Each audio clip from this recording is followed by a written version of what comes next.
So my goal of this meeting was honestly like to bring some of my favorite people. Greg, I really admire what he's done. It's amazing what he's done. And I think that if we can tap into some of that energy, even on a small scale, I think we can make a huge difference for our practices and for our specialties and for medicine as a whole, right? I really think that's true. My other goal was to have, there's things that I know about dermatology that I wish that everyone in this room knew, right? And so when I chose speakers and tried to find people to come, I wanted to bring people that could bring just these pearls of dermatology and other specialties so that we can be better at what we do. Doug Powell is honestly, like, when I grow up, if that happens, I would like to be Doug Powell. Not only like his clinical acumen and what he knows, but in terms of as a person, he is like the best there is. Honestly, I don't joke. Doug Powell is one of the oldest dermatologists at the University of Utah, Department of Dermatology. I hate to say it that way, but it's true.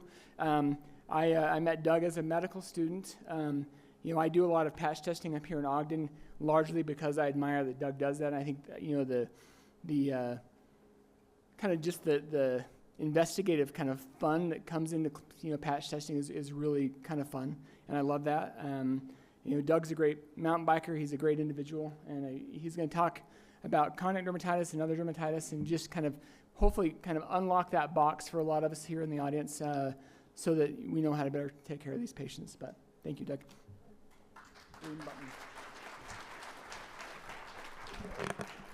Way too kind, Adam. Thank you. And thank you for letting me be here. I sort of feel like I belong to this group, okay? This is my great-great-grandfather. He settled in Bingham's Fort, 1855, all right? So that's an Ogden connection.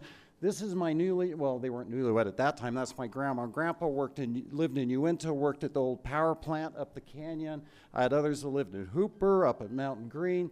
This is my cute little daughter, who I'll see after this meeting. She's teaching about a mile down the hill at South Ogden Middle School. So I feel like I belong here, so I've considered myself an honorary Ogdenite for the day, okay? So it's just, it actually is really good to be here. My objectives today are to define dermatitis, not to get too basic, describe confounding factors, describe clinical patterns, have a basic knowledge of the treatment, and give practical help, so I don't have any conflicts of interest. You guys deal with a lot of stuff. And by the way, all these lectures this morning were amazing. I wish I had done AI to prepare this slide. I didn't, so I'll have to repent of that one next time. But let's just start off with definitions, okay? Dermatitis is a histological definition. We just heard from a dermatopathologist. You can see the inflammation in the upper layer of the skin. It is what it is. Eczema is a little bit different. It comes from the Greek word meaning to boil over, okay? Now, eczema gets used as a junk bag term, okay? Some people describe things as eczematous dermatitis, and I think, what does that mean? Or some people will use it to mean one thing or another. Here's how I like it. If you talk to your patients and ask them what is eczema, what your patients will understand is it's something that's running through families, okay? And so usually they're using it for what we describe as atopic dermatitis. And so the way I work this is when I'm talking to my colleagues in medicine, I'm using dermatitis. When I'm talking to my patients, I use the term eczema because that's what they understand. So I just thought that's worth clearing up, okay? Dermatitis can have a broad spectrum of presentation. It can be acute, it can be chronic. Acute is weepy, oozy, blisters. Chronic looks dry, scaly. It can be itchy, it can be painful. The pain is underestimated. There are studies that really show it is really painful at times, and it affects people a lot. It can be scaly. It's often red. In our Utah population, you see red. If you go to Africa, you aren't going to see a lot of red. It's going to look hyperpigmented. It's going to look dark, okay? Typically, if it's chronic, it's poorly circumscribed, and it'll wax and wane. Here's just some nice pictures. You see the little lines. That's an acute contact dermatitis. Blisters, acute. The one on the right shows, you can't tell where it begins and ends, can you? It's red, it's scaly, and you say, where does that rash begin and where does it end? That's chronic. You see the finger up in the middle, we describe that as dyshydrotic. I don't consider dyshydrotic a different form of dermatitis because you can get contact allergy that presents like dyshydrotic. You can get atopic dermatitis that presents with dyshydrotic. So I just consider it an acute form of dermatitis in a specialized type of skin. And then dermatitis can have secondary changes. You can have erosions and crusting on top, or you can have lichenification. Lichenification is just from chronic rubbing. The skin thickens up, and then it'll accentuate the skin folds. It looks like alligator skin. Now, remember, not everything that's red and scaly is dermatitis. The one on the far left is a superficial basal cell carcinoma. I've seen enough of those treated with steroids, and it doesn't do anything to help them. The middle one is psoriasis, and the one on the right was sent to my contact allergy clinic as rule out allergy to shoe, and hopefully you did a KOH on this because that's tinea pedis, okay? So if the point is, and it goes back to our last lecture, if you aren't sure, do a biopsy, okay? Just within the past month, I've had these show up in my clinic for a possible contact allergy. An older lady with a lot of redness and scaliness on her head, but I noticed on her hand she had sort of a purplish little papule over the knuckles. I biopsied her, she had dermatomyositis. Another one from Idaho came in with large, thicker plaques on the trunk, and I thought, I don't trust this as dermatitis. And it was cutaneous T-cell lymphoma, okay? So if you aren't sure if it's dermatitis, biopsy it. Do a punch biopsy, as you heard about recently. Now, we as physicians are pretty good at splitting things. We like to split up diagnoses quite often. We do that with dermatitis. Like you can have endogenous dermatitis, things that come from the inside, or you can have exogenous dermatitis. Endogenous can be like atopic, seborrheic dermatitis, nummular dermatitis, or stasis dermatitis. And exogenous would be contact allergy, irritant, allergy, drug-induced, or possibly dermatitis triggered by scabies. Okay. So we like to split things, but to me, this is my concept right here. This is the way I look at dermatitis. When someone comes into my clinic, I'm a lumper. Not that there aren't different diagnoses of dermatitis, not that there aren't different types, but the thing about dermatitis is it's a dirty disease and a lot of different things can affect it. I call it dirty because multiple things will affect it. So for example, you can get an overlap of atopic dermatitis, but they can have contact allergy as well. And if you don't address the contact allergy, their atopic dermatitis is not going to get better. They may be secondarily colonized. If you don't deal with the secondary colonization, then their dermatitis is not going to get better, okay? Stress can flare dermatitis significantly. If you don't deal with it, you're going to have a hard time clearing them, okay? Their environment can get better. I have people who flare when they get to Utah and using the same products in Portland, they're clear as a bell, okay? So you got to think about barrier, and you got to think about environment. And so you have to think about all these things. So when I'm with my patients, I'm going like this. I say it can be genetic, it can be contact allergy, it can be a secondary infection. And so I say, my job is to try to pull back the layers and see what's going on. I might culture you, I might do a biopsy, I might do patch testing. So that's my thought process and how I deal with it. So with that lumping, I'm going to split up now. We're going to go back to, and when we get to treatment, we'll go to lumping again a little bit. But let's go to split through things and talk about the most common form of dermatitis, atopic dermatitis. It's estimated from many studies about 10 to 20% of school children in the US and Europe have atopic dermatitis. That's a lot, people. That's a lot. We actually divide atopic dermatitis into 3 classic stages: infantile, childhood, and adult forms. There appears to be both genetic and environmental factors. They often have an elevated IgE.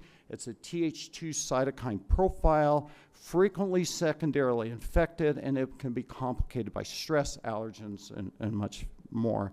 There's genetic factors. It runs in families with hay fever, allergies, rhinitis, asthma. It runs in those families, and often there's a genetic barrier defect. A flagrant defect is a well-known one in some of these people, which makes sense why they get irritated skin easily. They have problems hydrating their skin. There's also environmental factors. We do know that the prevalence is higher in highly industrialized countries, okay? It flares at certain times of year. You guys live in Utah. You know your atopic patients quite often flare a little bit more in the winter than they do the summer, although not all of them. They can be exposed to, okay, the last two. I'm going to stop right here for a second. type 1 allergens and dermatitis, or an atopic dermatitis. When it comes to pets, if they have a pet allergy, it will often flare their atopic disease. Often I'll see someone with face, head, and neck dermatitis, and I'll ask them, I'll say, is your cat or your dog in your bedroom? And they'll say, uh-huh. And I say, how are you going to get that animal out of there? Because it can flare them significantly. So that's with cats and dogs. And yet, if you look at the food allergy, there's been many, many studies comparing food allergies with atopics. We know that atopics are a higher propensity to develop food allergies, but it's not necessary that those food allergies will be flaring their atopic disease. In fact, most studies would indicate that it's not. That being said, people will come in, they'll say, when I eat this, my eczema flares. And I say, yeah, you don't argue with them, but you say, okay, well, we'll deal with that. But environmental factors can play a difference. So the question is, how do you diagnose atopic dermatitis? I think it's easy when they're small. It's a little harder when they're an adult. But this is, and there's multiple criteria for diagnosis atopic disease. Probably the most common is one by John Hannafin and Raja. They come up with the criteria, but there's a lot of varied criteria, but this is my criteria. I look for someone who has dermatitis, someone who has itch or pain in the family setting of hay fever, allergies, or asthma. And even if it doesn't look like a typical presentation for dermatitis, if they've got that background, then I'm thinking, okay, there's probably a genetic component here. Let's show some pictures. Infantile atopic dermatitis, it can present at birth or really soon thereafter, at least 60% within the first couple of months, often very exudative, frequently secondarily infected, sometimes worsens after immunizations. Think convex areas, extensor areas. Cheeks, convex areas, extensor arms. Cheeks, convex areas, scalp, extensor aspects of the knees. We think of dermatitis as being in the flexural aspect, but often as a little kid, it's in the extensor aspects. Then somewhere along the line as they become juveniles, it changes. It becomes a little less exudative. It develops more in the flexural region. So it leaves one side of the arms and goes to the other. Now, these kids often have difficulty controlling their scratching. You can see growth retardation. The question is it from chronic steroids? Is it from avoiding certain foods? It's hard to know. Often these little kids have problems with school attendance. I'll show you a little kid here in a minute. And we used to tell people, when I started training in dermatology, we used to tell people most people with atopic dermatitis will outgrow it later on in childhood and they'll be done with it for life. That's not really true. We'll show atopics, and more people are becoming more and more aware that you can flare even de novo as an adult. So here you go, flexural regions in the arm. There's flexural regions of the legs. There are some little kids where their only presentation will be on the plantar aspect of the feet. There's a number of them. You think this is tinea, you scrape it, you treat it, it doesn't do anything, but they got that family history of hay fever and allergies, and this can be really debilitating for a kid that can't run when he's at school. Okay. Here's a picture. This was sent to me by the mother of one of my patients. That's really one of my patients. That tells you how itchy it was for this little boy. You can imagine he did not spend very many days in school, okay? This was back in the day before we had these new biologics. We got this kid under control with cyclosporin, but it made a huge impact on him. So dermatitis can affect people a lot. Adult onset atopic dermatitis is sort of a newish concept. Most of the studies are recent. You'll see a study referred to by Jonathan Silverberg, 2019, where they started looking back and said, okay, if you look at all the dermatitis patients, how frequent is it? And they indicated a 7% prevalence in adult populations where they were studying. That's not far behind the kiddie prevalence, by the way. And they said 25% of these people never had atopic dermatitis as a child, okay? So you need to start thinking about it. The thing about adult atopic dermatitis, if they did have it as a kid, it's not going to present the same as an adult. They'll have it in the flexural regions as a kid, but as an adult, it may just be their eyelids or their ears, or it may be a perivulvar dermatitis. it could present totally different from when they presented as a kid. I think the most common patterns in adults are on the hands and on the face. Okay, here's just some pictures. It can be the palms of the hands, it can be the dorsal hands. On the face, it can be just the eyelids, it can be the whole face, it can be the neck, it can be diffusely on the trunk. It can present any way like this. Here's an interesting pattern that I always think is cool. In someone who has dark skin, often you'll get a papular variety of dermatitis. It doesn't look like the typical scaly dermatitis, but that happens. Then if you have black skin or darker skin, it won't look red, it'll look darker, okay? So you have to appreciate that. There's studies out on ethnic variations, this one by Emma Gutman. Black population has about two times the rate of atopic dermatitis than whites, whereas Asians and Pacifics, she said, had 7 times the rate. So, and if you look, we have a fair amount of Asian populations here. Their dermatitis looks different than the typical Anglo-Saxon dermatitis, in my opinion. They usually, Pacific Islanders get this really thick plaques. They almost look like discoid lupus, and they look really unusual. So there's probably some genetic variations there. Okay, here's some pictures of papular dermatitis. Sometimes it looks darker. These are all in ethnic skin. You can see the lichenification on the back of the neck. It thickens up the folds, and it looks dark, not red. You can see someone on the legs, if you scratch dark skin enough, they'll depigment, and it'll go light-colored. There's associated conditions with atopic dermatitis. It's often associated with xerosis. It's often associated with keratosis pilaris. We can see what we call Denny Morgan lines. Denny Morgan, anytime you rub the skin, you're going to accentuate the folds, and Denny Morgan lines are normal folds along the eyelids, and it accentuates it. One of the associated conditions I really like with atopic dermatitis, this sounds weird, but it's this hyperlinearity of the palms. People will come in and say, everyone knows I have old hands.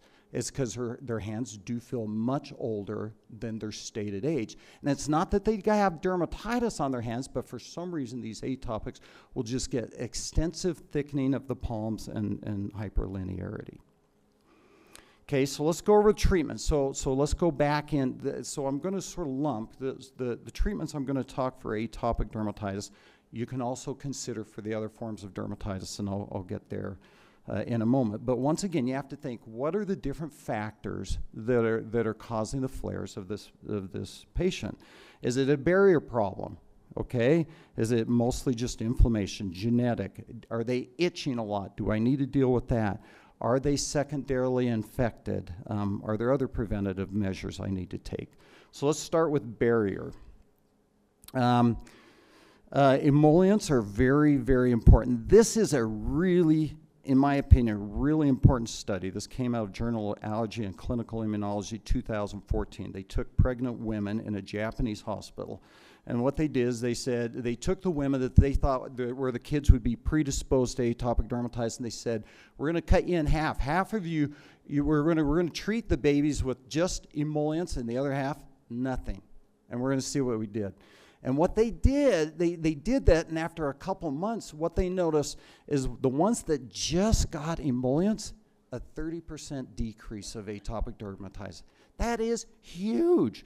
And so it's not just good for little infants, but it tells you with atopic dermatitis, what we can do makes a long-term outcome difference, okay? So keep it, so what I tell people, keeping your dermatitis under control now will help us in the future, okay? So it pays off to do everything we can at the beginning. So let's start off with barriers. I tell people you cannot over-moisturize, okay? We used to think, moisturizers restore the barrier. We used to think that with these atopic kids, you don't want to bathe them very often. They'd say bathe them once or twice a week, maybe. But it's not the bathing that's the problem. You just got to put a moisturizer on after you bathe them. You do that, and they'll be fine. Think about it. We do soak and smear. We soak people and then smear them with things to try to moisturize their skin. The bathing's not the problem. You just got to put a moisturizer on afterwards. Petroleum jelly is a great moisturizer if they can tolerate it. Creams and lotions often will sting. If you have your pediatric atopic patients, you've probably heard screaming from parents or kids that said, that stings when I put it on. Creams and lotions have preservatives in it that will sting and hurt. Ointment's usually a little bit more tolerable for these little kids, okay? I am an advocate always with these people, fragrance-free, because fragrance acts as an irritant, okay? Now we'll get into inflammation. Corticosteroids, we grade them from class 1, which is the strongest, to class 7. We use low strength on the face, armpits, and in the groin. We use the stronger ones for other parts of the body. I always advocate memorize a low strength, a medium strength, and a high strength, and just stick with them. We often will do steroids twice daily, although on the eyelids, I never do it twice daily. I'll do it once a day at most if I'm using them on the eyelids. Things about the steroids, ointments are greasy, but they're less irritating, and ointments are usually more effective. Creams and lotions are more cosmetically acceptable, but usually not quite as effective and a little more irritating. There's a lot of solutions and foams that can be used for the scalp. Now, don't undertreat your patients, okay? 30 grams of a cream is what's used to cover a whole adult, okay? If you've got an atopic patient that's got 30% body surface area and you give them a 15-gram tube, what are you going to have them treat it with after a day and a half, okay? You got to think this through and think, I got to give them enough of the cream to deal with it, okay? Don't undertreat it. We do know steroids have side effects. Thinning, I hate it when I see striae from steroid use, and I think, darn. It can bleach the skin. It's interesting, in Africa, they'll actually use steroids if they don't like their dark skin to simply bleach their skin. If we overuse it, we worry about pituitary suppression. You know, I put a question mark by cataracts because I recently saw a study that I don't think they really see a lot of cataracts from steroids around the eyes, but I'd still be careful with it around the eyes. Steroids can cause acne, folliculitis. Steroids can cause contact dermatitis. And I'm not going to go over right now, but topical steroid withdrawal syndrome is huge in the public's mind right now. And I think there are times when withdrawal of a steroid will maybe flare it a little more, but most people, it's just their dermatitis that's flaring, and it's not topical steroid withdrawal.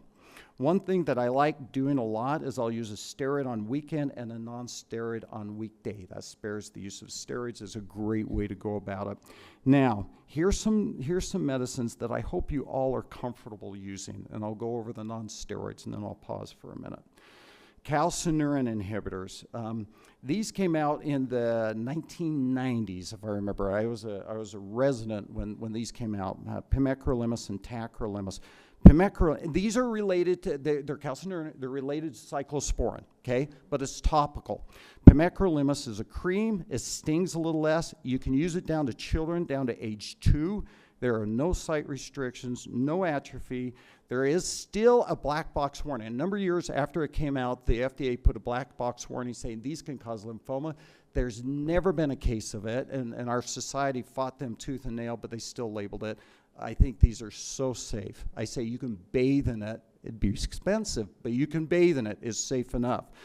Tacrolimus came out at the same time. It's an ointment. Almost no one uses the 0.03 percentage. They usually use the 0.1. It's an ointment form. This is different than most ointments. This one will sting, okay? You put it on the face, and you'll notice it a little bit, okay? And the way I get around that is I say, great, put it in the fridge, because when it's cold, it stings less. And what you'll notice is some people, the stinging gets less prominent over time. Tacrolimus is maybe slightly more effective, but it's better covered with insurance, and that's an important one, and it can be used down to age 2.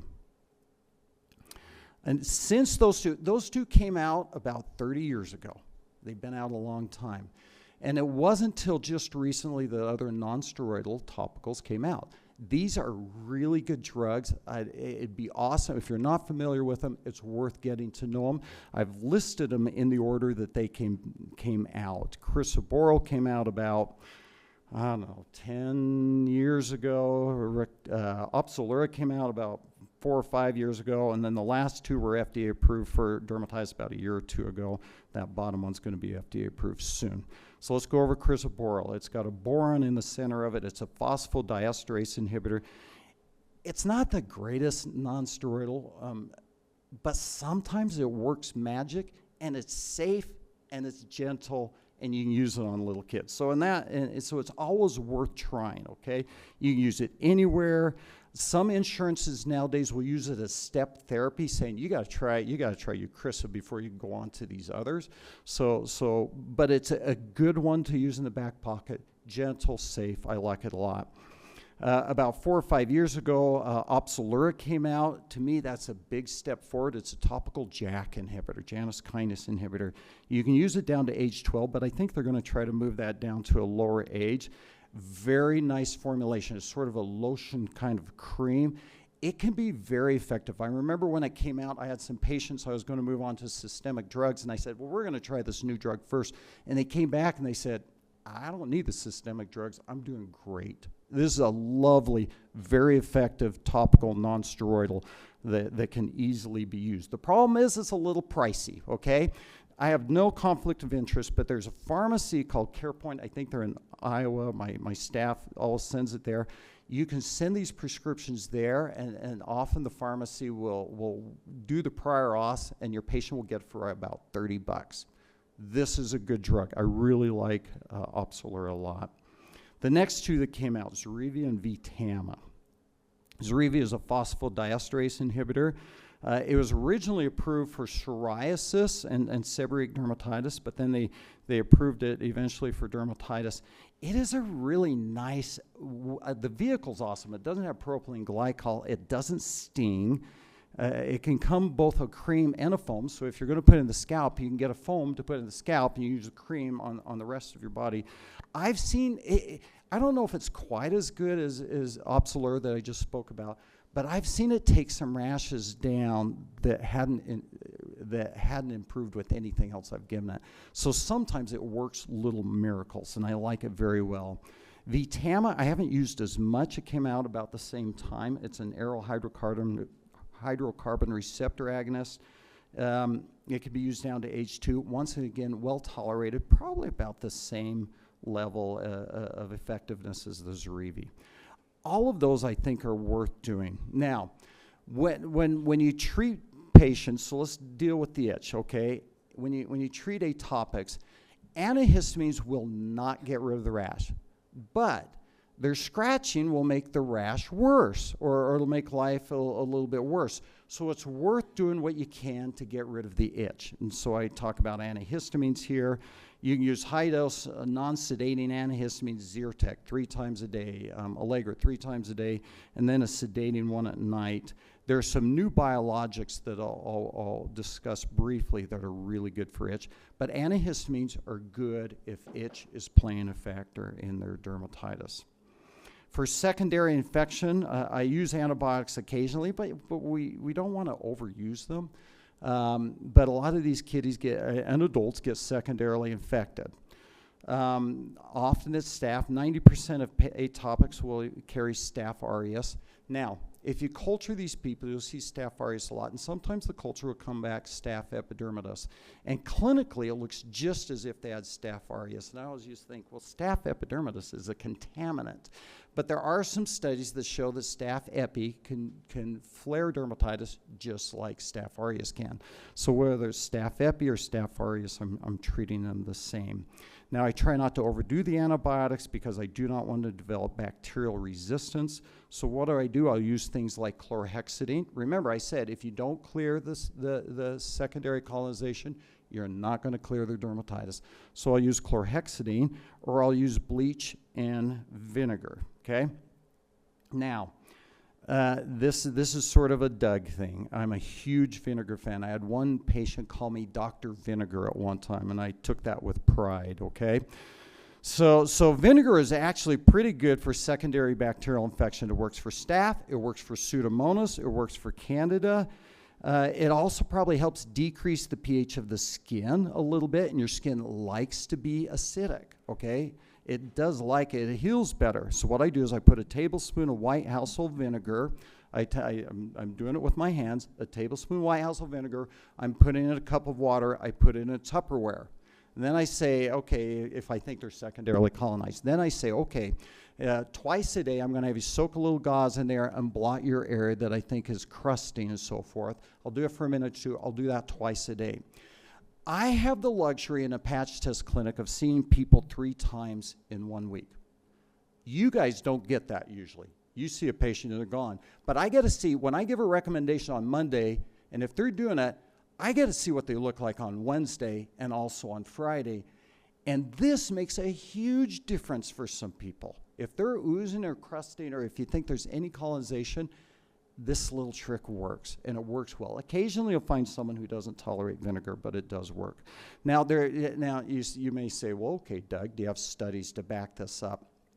There was one study looking at vinegar that didn't seem to help out a lot with atopic dermatitis. It was in a throwaway journal, but I don't think they did their study well, and this works well if you have someone who's secondarily colonized. Bleach is another thing that can be used as an alternative to try to get rid of some of the secondary colonization. You can put 1/8 to 1/4 cup of bleach in a full tub of water. Then get in, soak for about 5 minutes, get out, and rinse off. It's about the same concentration of chlorine as a swimming pool. And you may say, well, why don't you just send them to the swimming pool? But what you don't realize is the swimming pool has breakdown products of chlorine. It has chloramine, and it has all these breakdown products that will often irritate atopic skin, okay? Whereas if you do it in the tub, it's not going to have that. Now, there are some studies that have questioned the use of bleach because they say, well, that concentration of bleach won't kill staph. And yet, it does seem that it works. Maybe it alters the staph a little bit, and there's some people that just do phenomenally well with these little bleach baths, okay? Eczema herpeticum. This is something I think we need to be aware of in patients with atopic dermatitis. If you were to look at the face of this little kid, you'd say, oh, whoa, there's a secondary infection going on. I'd better culture that. But sometimes eczema herpeticum, and they always have those really small punched out lesions, okay? That's what the herpes simplex virus looks like on atopic skin. And sometimes they'll just have a few of them. It won't look anywhere near as prevalent as what you see on that little kid. But if you do not get rid of the herpes virus, their eczema is not going to clear up, okay? And unlike a cold sore, which is going to come and go within 10 days, these persist. They do not come and go. So where they pick the herpes virus up from, it's going to persist in their dermatitis until you get rid of it with antivirals. Other little measures to care for dermatitis. I always ask about pet exposure. I avoid irritants, and in my opinion, fragrance is the biggest irritant. And I tell people the better you keep your skin, the easier it's going to be to keep it in good condition. Wear gloves if you're working outside. Wear gloves if you're doing wet and dry work. Avoid overwashing the hands, or if you're going to wash the hands, if you're obsessive compulsive, then moisturize the hands every time. Just do everything you can to protect the skin. Okay, so when should someone refer to a dermatologist? When the dermatitis is affecting their life significantly. If you've got a little kid who's simply missing a lot of school, it may be worthwhile referring to a dermatologist. Or if you've got someone and they can't get into work just because their dermatitis is flaring so bad, it'd probably be good. By the way, you've got amazing dermatologists here in the Ogden area. I know most of the dermatologists in the state. I love the people you have here in the Ogden area. Adam's one of those too. You may want to refer to a dermatologist if you have a typical dermatitis that's not responding the way you think it should. If they, I don't know if you know what IgA is, but if it's more than mild dermatitis, it may be worthwhile referring them, or if you think there's a possible contact allergy. Okay, now I'm going to stop for a minute. Any questions? Because I think everything up to this point, everyone in this room should be able to use, feel comfortable with, and it's pretty straightforward. Don't need to refer. Any questions at this point? I'm giving myself a little break from talking. Ma'am.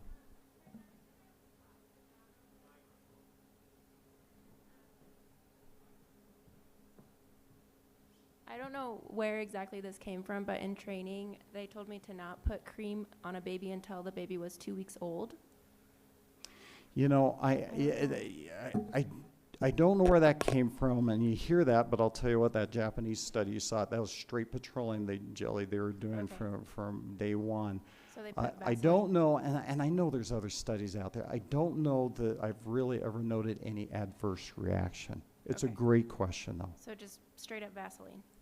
Yeah, that Japanese study was Vaseline. Okay. Now, I'd probably use something maybe a little, not quite as greasy, Aquaphor, Eucerin, I don't know, something like that. But they, in their study, they used straight Vaseline. Other questions? Sir? How important have you found it to identify the specific allergen that's creating the atopic dermatitis?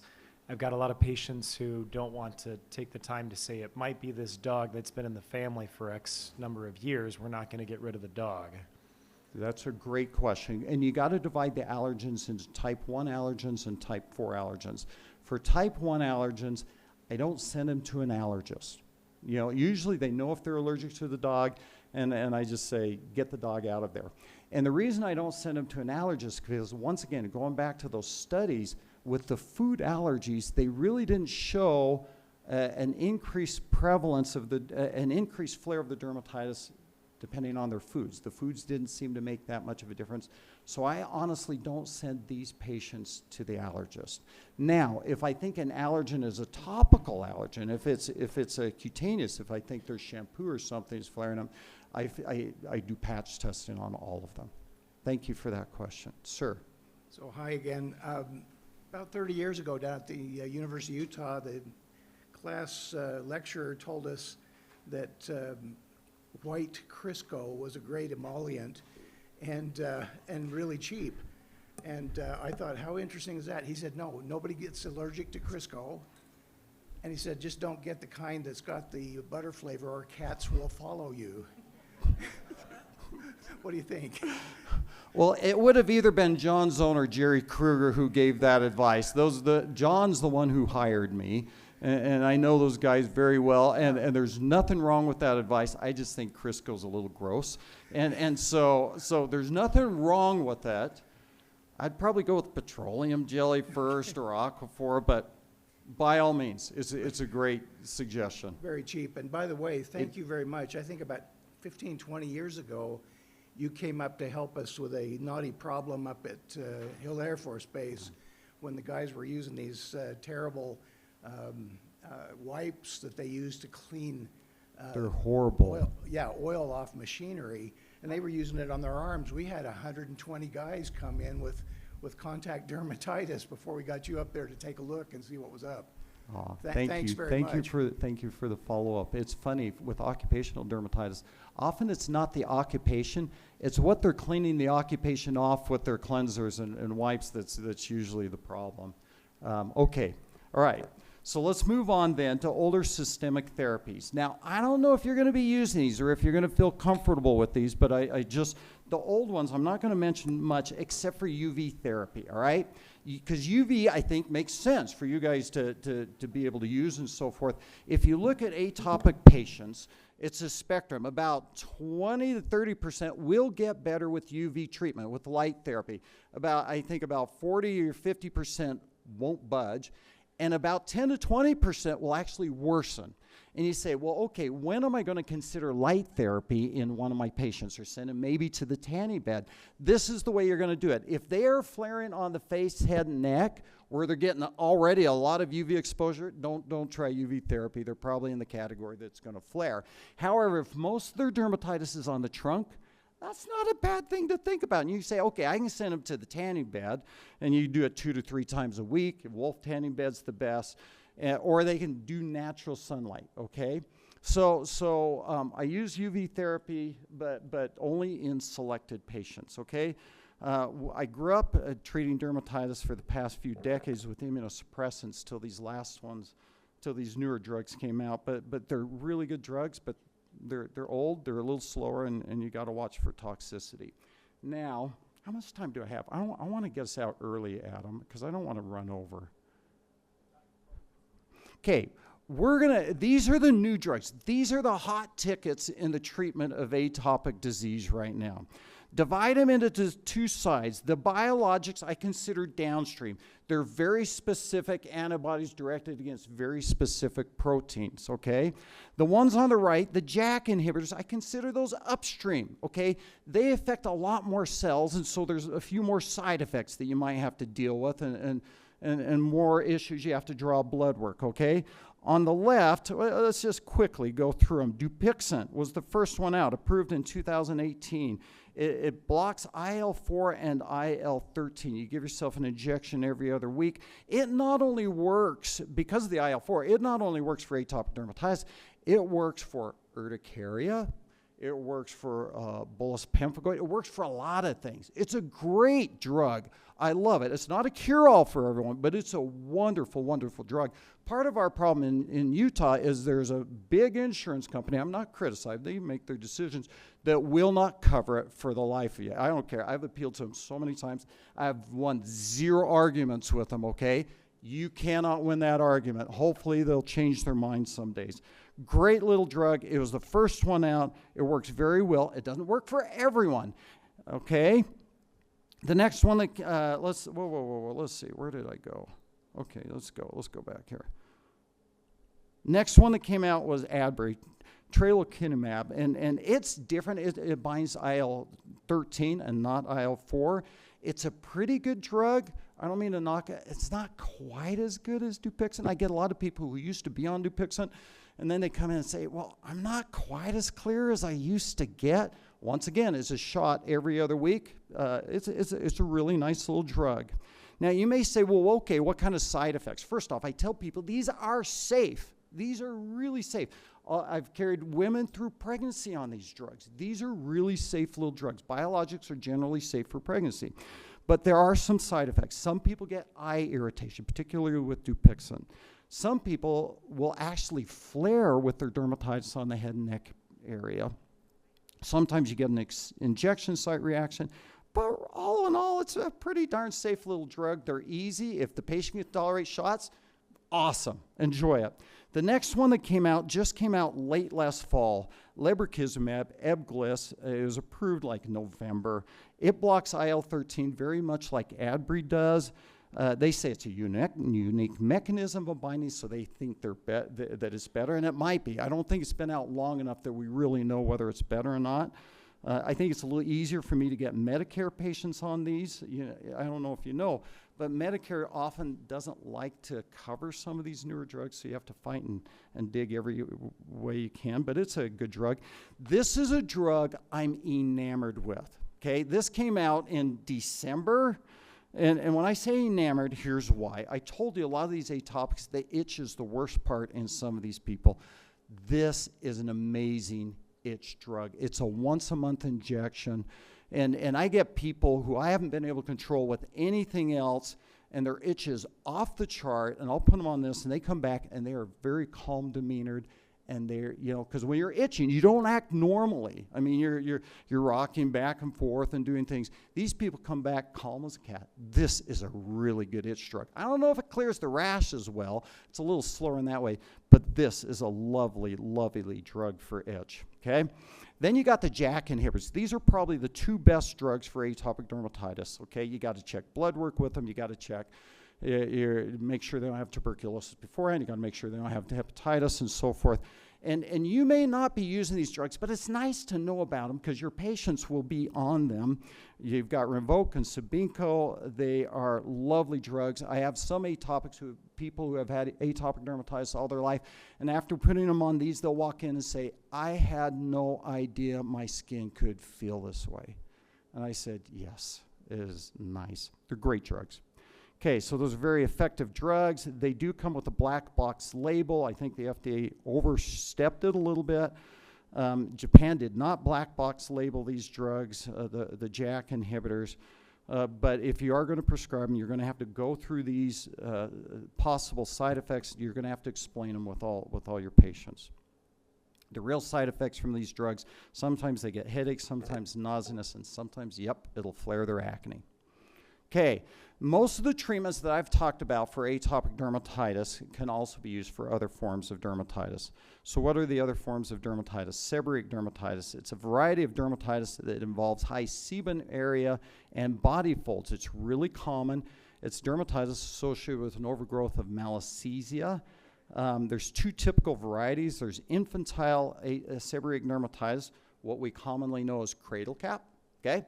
And what happens, the hormones from the mom stimulate the sebum in the little kids, so temporarily they're getting the sebum, they get this scaly, crusty, greasy little scale. It's not bad, it'll go away on its own, but we don't like seeing stuff like this, so we have a tendency to pick at it. You just got to be careful not to pick at it. You don't want to pull the kid's hair out.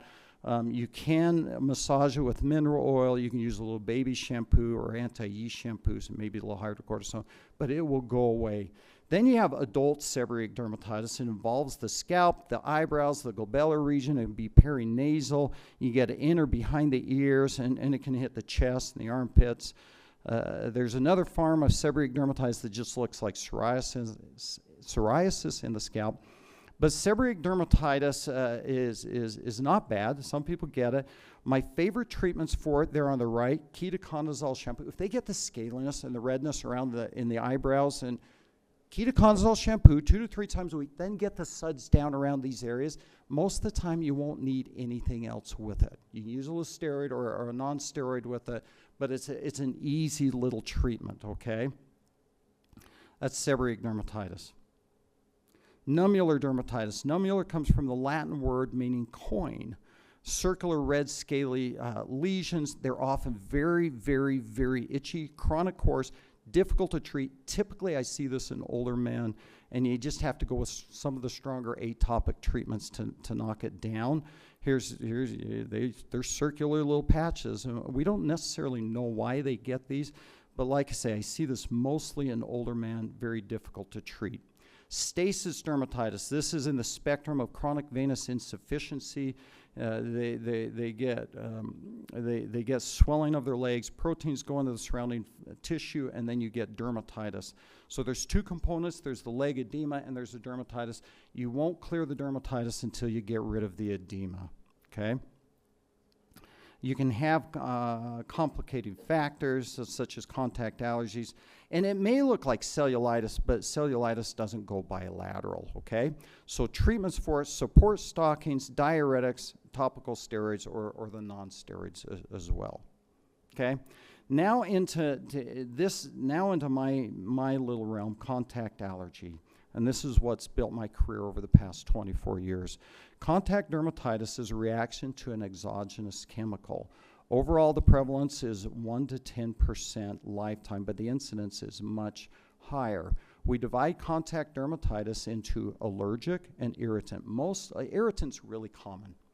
We see it from overwashing hands and so forth.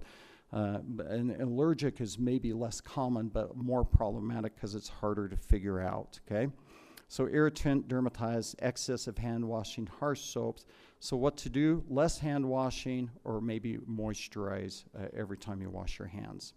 Now, allergic contact dermatitis, excuse me, is a type 4 hypersensitivity. Delayed T-cell mediated, starts 1 to 3 days after exposure, which throws people off because then they don't know what caused it because it's not associated time-wise. It can be acute or chronic. Poison ivy is a classic example.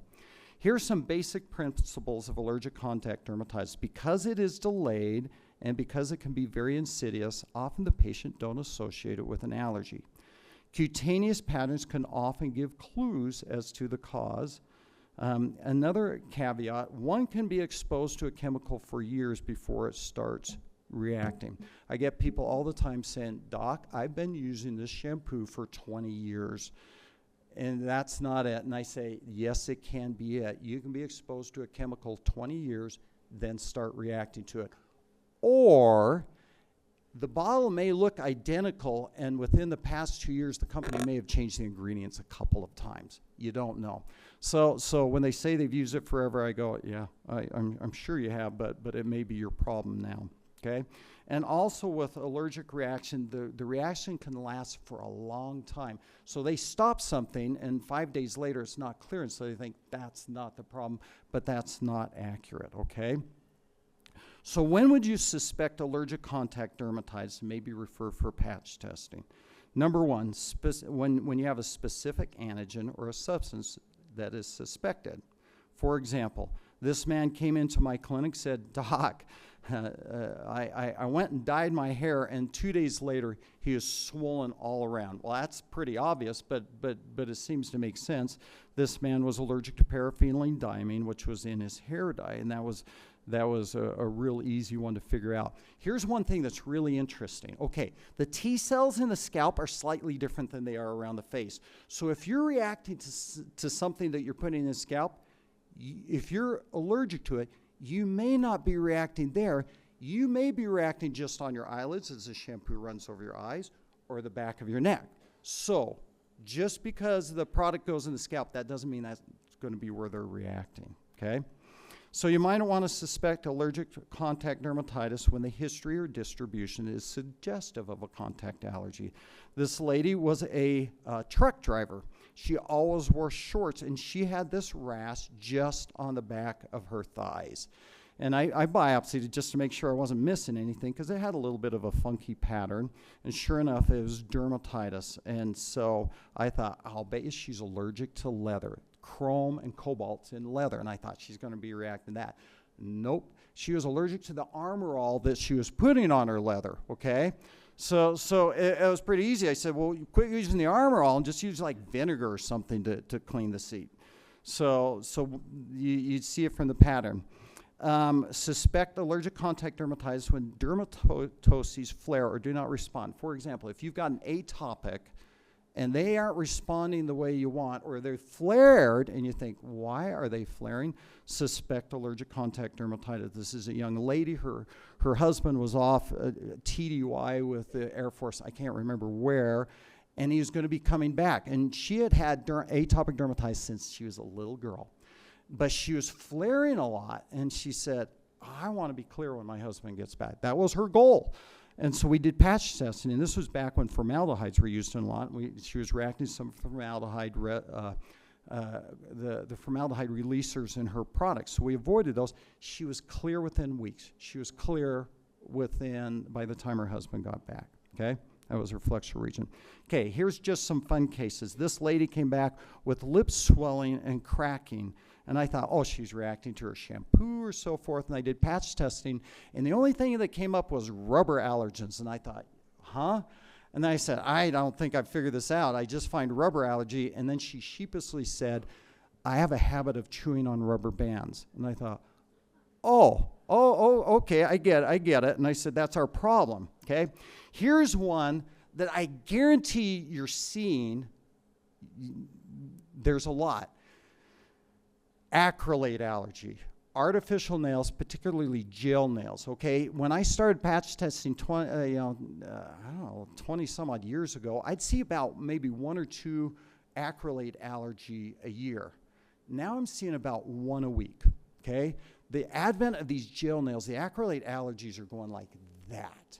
And the funky thing about acrylate allergies is it can present differently, okay? So acrylates are small chemicals, and when you shine the light on them and they polymerize. The polymerized chemical doesn't react, but the leftover monomers do, okay? And so, but you can present in about 3 different ways. Number 1, you can get redness around the nails. Number 2, it may lift your nails. That's an acrylate allergy causing the onycholysis of that fingernail. It may lift them up. Or number 3, you'll get an ectopic reaction. People scratch their face. Whenever I see someone with a face and neck dermatitis, for my patch test clinic, the first thing I do is go like this, looking down at their nails. Are they wearing acrylates? Because I see it a lot, okay? So acrylates can react in a funny way. That's 12. I'll just end. Okay, here's a guy. He only had a rash on one arm. That's because he was a truck driver. He only put the sunscreen on one arm. Well, he was reacting to the sunscreen. This young lady was reacting to potassium benzoate that was in her colas and so forth. This lady thought she had psoriasis, but was reacting to her Biolage product. 30 seconds. I love this. This was sent to my clinic for persistent cellulitis. Now, I have a problem with cellulitis diagnosis here because the bacteria can't jump from one finger, leave normal skin, another finger, leave normal skin, and so what this was is this was an irritant dermatitis. They'd been to the Gulf Coast and someone threw coral at them. It was fire coral, and it was a delayed reaction. So it wasn't infection, it was fire coral. All right, we'll stop there. Just do patch testing. It's a little nuisance to do the testing, but it helps out. Thank you so much.